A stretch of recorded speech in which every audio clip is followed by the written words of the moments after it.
everyone, if you're new here, my name's Lottie, and if you're a subscriber, welcome back to my channel. Today's video is a really exciting one because it is the first TBR jar video of 2025. Now, I'm hoping this video is uploaded before we officially hit the new year, but this will be my first monthly TBR for the new year. So I'm in all of my New Year's vibes right now. I've got my disco ball t-shirt on. One of my really close friends, Megan, actually hand bead embroidered this for me for Christmas, which was just the most thoughtful and kind gift. And I thought it'd be so fun to wear it for our TBR jar video for January because I'm, like I said, in my New Year's energy. I feel like bead embroidering would be such a cozy hobby to get into in the new year. I really want Megan to give me a lesson because she just literally knocked it out of the park with this one. But anyways, that's not what we're here to talk about today. We're here to talk about my January TBR. I've got my trusty TBR jar with me and of course my TBR cart. In case you missed it, I think it was back in July or August, I posted a video where I put the cart together and made a bunch of prompts for my TBR jar. So if you haven't seen that setup video, I think it's a really fun one to go back and watch. And if you're curious what all prompts I have in here, that video goes through all of them. I haven't refilled it with more prompts yet because I think I've only used like maybe 40 of the 100 prompts so far. I still have at least over half to go through. So I definitely will need to refresh it at some point this year, but I'm thinking that could be a fun thing to do maybe in the spring. As you can see, the TBR cart has gotten quite crowded. I have had to stack some on top of the rows because I got some lovely books for Christmas and some chunky hardbacks that are taking up a lot of space on the cart. So I'm hoping we can kind of clear some of this off in the next month or so. It's my goal really to never have a TBR cart that's more full than the cart can really hold because I think it's a good barometer for pacing myself. But of course, with some lovely Christmas gifts, we just have outpaced my ability to read all the books so far. So anyway, before we hop in, I want to do a quick December TBR wrap up. In last month's video, we picked 6 books for the TBR and I was able to read 3. I didn't know it at the time, but as I got into the month of December, I quickly realized I was not going to be reading my December TBR that I set for myself. When I filmed that video, I was kind of still in my Thanksgiving energy. I quickly realized I wanted to dive into a bunch of seasonal holiday reads. So I ended up kind of straying from my monthly TBR, but I'm still proud to get 3 done. I think December in general is kind of like a chaotic reading month because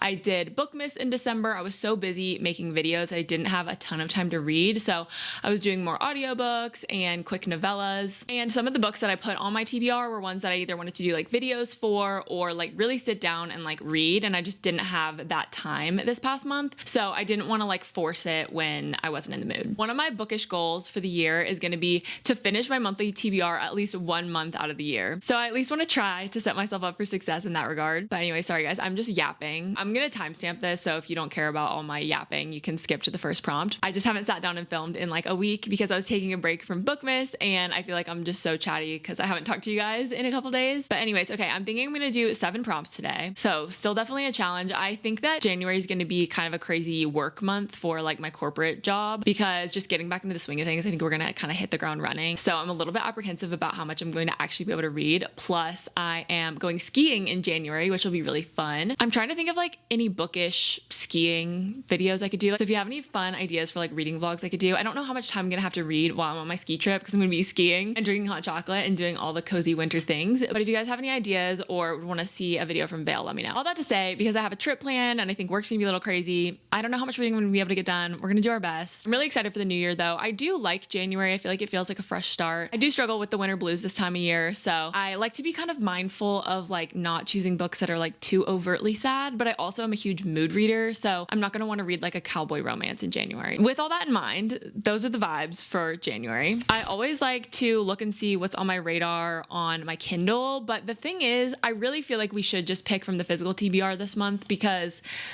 it's overflowing. I need to tackle some of this. So I think I'm not going to worry about addressing my Kindle hopefuls this month. I think the main one that's on my radar is the entire Throne of Glass series. I say this every month. I still haven't read it, but I have that downloaded to my Kindle. So that one is on my radar. So Assassin's Blade is what I'm going to start with. The thing is, I want to do like a whole reading vlog for Throne of Glass, and I don't know if I'm going to be able to do that in January because of my travels and getting back into work and my routine. So I'm thinking I might try to do that reading vlog in like February, March. Okay, let's go ahead and get started. I feel like I've been talking your ear off for the past like 5 minutes, so let's jump in. Like I said, we're going to do 7 prompts. Bear with me because I feel like the audio is so much better when I hold my microphone, but it is kind of hard to like pull the prompts out while also holding the microphone. I'm doing my best. All right, let's go ahead and get started with prompt number 1. Okay, a book you've been putting off. The first book that caught my eye for this prompt is The Invisible Life of Addie LaRue by V.E. Schwab. I put it on my TBR for fall. Now it's on my 25 books I want to read in 2025. So I've had it a couple months now and I've just been meaning to get to it and haven't had a chance. Definitely Intermezzo by Sally Rooney. It hasn't been out that long, so I don't know if we can count this as like been putting it off, but I put it on my November TBR, then I didn't read it, and then I wanted to read it in December and I didn't, and I just still have been like itching to get to this. For some reason, I'm struggling to pick it up. I feel like I've also been putting off A Good Girl's Guide to Murder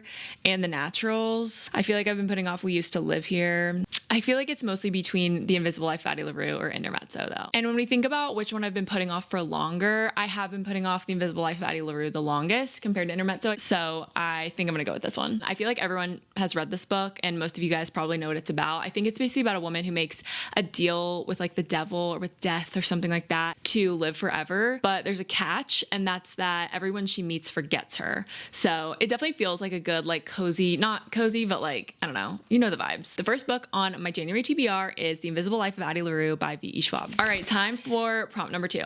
A book that's an interconnected standalone. Okay. Also, I'm going to move The Nightingale up. Okay, the main books that I think are interconnected standalones on my TBR is the Rose Hill series from Elsie Silver. So that's like Wild Love, Wild Eyes. I'm looking through and like, I guess When in Rome by Sarah Adams, that's interconnected. And she has a new book coming out in January too. Oh, also, I totally forgot to talk about new releases coming out in January. Onyx Storm is coming out in January. So I feel like that needs to be on my TBR. Onyx Storm is the next book in the Fourth Wing series, if you're unfamiliar. And then there's a book from Sarah Adams coming out called Beg, Borrow, or Steal. That's part of this like When in Rome series, but I haven't read any of those yet. Oh, and then Out of the Woods by Hannah Bonham Young comes out this month. So, but that comes out towards the end of the month, so I may put that like on my February TBR. Mostly Onyx Storm is the one I'm most excited for this month. Okay, back to the TBR cart though, interconnected standalones. I don't think any of these are, this is like a series. I'm like Binding 13 is a series. Is Before I Let Go. I'm gonna look that up. Okay, this is definitely an interconnected standalone as well. I'm gonna pull these out. The two books that I'm choosing between for interconnected standalones is Wild Love by Elsie Silver, which is the first book in the Rose Hill series. This is a single father romance series, basically kind of a spinoff from Chestnut Springs. I've heard really good things about this, but I just did not love reading Hopeless in November. I feel like I'm not in my single dad cowboy era right now, given that it's January. So I don't know, I'm just like not feeling it and I don't want to force it. I think I may go with Before I Let Go by Kennedy Ryan. I think this is a pretty like emotional romance, which I think is going to be more my vibe for January. I think this story follows Yasmin and Josiah. It's like a second chance romance, or like they either are divorced or they're getting divorced and they're gonna work things out hopefully. And I think they're co-parenting and trying to run a business together and all this stuff. So anyway, I've been wanting to get to this one for the longest time, and I feel like this time of year is the time for a book like this for me. So I'm excited to put this one on the TBR. This is book number 2, Before I Let Go by Kennedy Ryan.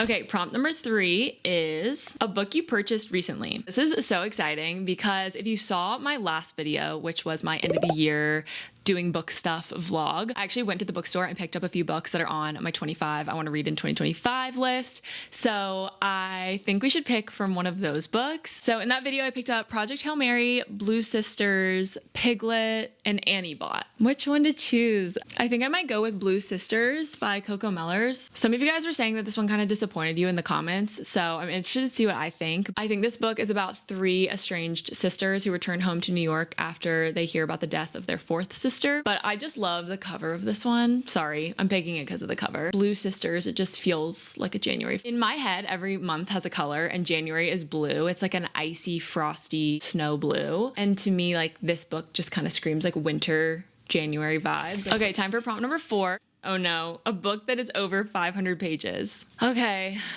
We're doing a long book, guys. What is over 500 pages? I don't think hardly any of these ones down here are. These are my little romances. Not little, but like they're smaller. I'm thinking we're gonna be picking from up here. Let's check The Nightingale.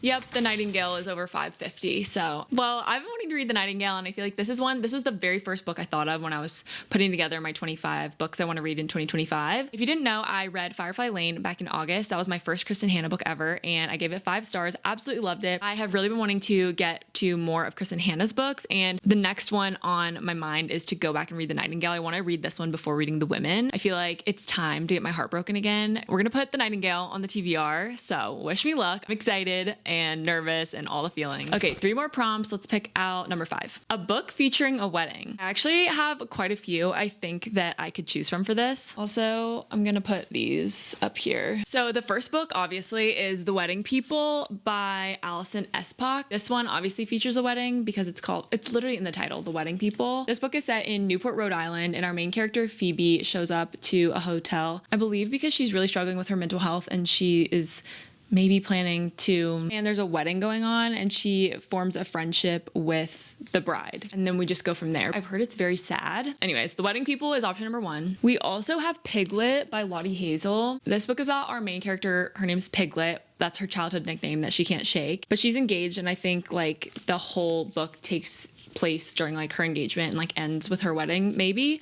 So I know there's a wedding in this one and I've been trying to avoid spoilers. Whether the wedding actually happens or not is another question, but this one just seems like very different, and this actually was a debut novel that came out last year, so another good option for January. What else has a wedding? Oh, The Guest List has a wedding. It could be good to put a thriller on the TBR because I don't think I have any so far. This one says the bride, the plus one, the best man, the wedding planner, the bridesmaid all have a secret, all have a motive, but only one is a murderer. I don't really know what to expect going into this. I feel like I've heard mixed reviews and this has been on my TBR for so long. An exclusive wedding on a remote Irish island. So this one has a wedding. I think these are the main ones that I need to choose between. How do I pick, guys? They all look so good. Made up my mind. I'm gonna go with The Wedding People by Alison Espach. This book is on my 25 I want to read in 2025, and I feel like I need to be prioritizing those at least in the beginning of the year. And I'm just super curious about it. I know that it's a little bit more sad, but I think this is the time of year to kind of read those. And then if I'm reading it, it makes me too sad, I'll softy enough it, come back to it when I'm in a better headspace. I definitely want to read this one soon, so I think I should go ahead and put it on the TBR and we'll see how it goes. Okay, 2 more to go. Okay, prompt number 6 is a book with an even number of pages. That almost feels like a freebie, even though it's not, because I'm sure a bunch of these books won't have an even number of pages. What about intermezzo? No, it has 437. Ugh, this is so unfair. Okay, what about Kingdom of the Wicked? I don't know, randomly, I've been really interested in this book. This is like a prequel trilogy to the Throne of the Fallen, that whole series. So we've got Kingdom of the Wicked, Kingdom of the Cursed, Kingdom of the Feared by Carrie Maniscalco. So let's see how many pages are in this. By the way, I'm counting the number of the very last page of the writing, like before the acknowledgments, because I feel like that's how many pages are in the book. This one's 369. So again, an odd number. Okay, what about Emily Wilde's Encyclopedia of Fairies? Let's check this one. Say psych right now. It's 317. Why are they all odd? Okay, maybe we'll go with a thriller like Then She Was Gone by Lisa Jewell. That could be a good one, right? Okay, this one's 353, but with the epilogue, it's 356. So I think I'm gonna count this one as an even number of pages because I think, we should include the epilogue. So I think I'm gonna go with Then She Was Gone by Lisa Jewell. I read None of This Is True. I think it was this time last year, like last January or February. And it's just such a good time of year to read like a little chilling thriller. I think this book is about a mom named Laurel and her daughter Ellie went missing like 10 years ago.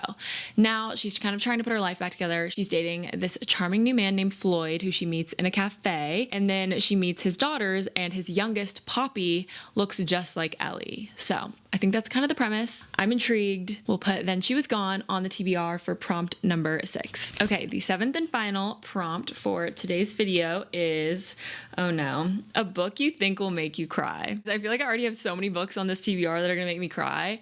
It's just a blue January, I guess. I feel like I already picked all the books that are gonna make me, like the first ones that come to mind, like The Nightingale, The Wedding People, The Invisible Life of Addie LaRue. Like, what's left? Oh, I guess Beartown. I really feel like Beartown might make me cry. What else? I mean, I don't know. I feel like Binding 13, I feel like that whole series makes people cry, but I don't know if the first book in the series would make me cry. You know what I mean? Maybe not those. Let's see.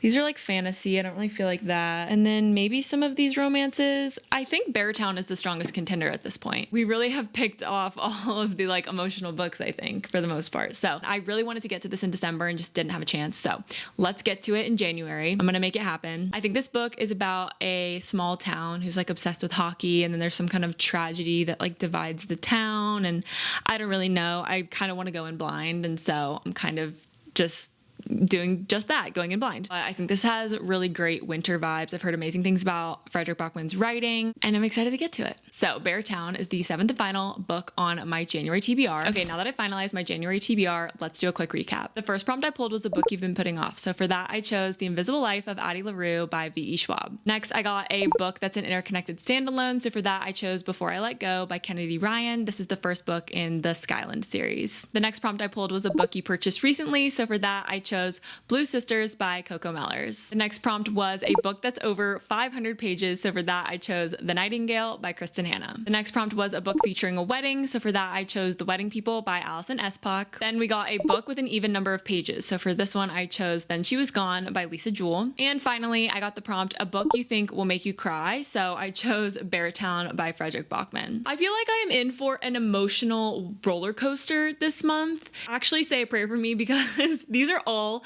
of the books I feel like on my TBR that would make me cry, like in one stack. Apart from my one thriller, I think every single book on this TBR is going to be emotional. So it's going to be an interesting month. But I will say I am really excited for like every book on this TBR. This is just a ton of the books I've been really excited to get to, especially in the new year. I think it is maybe not the most well-rounded list since there's a lot of emotional, deep, heavy reads, but they're all books that I'm really excited for. So that is going to be it for my January TBR video today. I hope you guys enjoyed it. Let me know what books are on your January TBR in the comments down below. If you made it this far in the video, comment down below with the disco ball emoji so I can know who made it to the end. And if you're new to my channel, be sure to subscribe down below so you don't miss a video from me. But yeah, thanks again so much for watching, and I'll see you soon in another video. Bye everyone.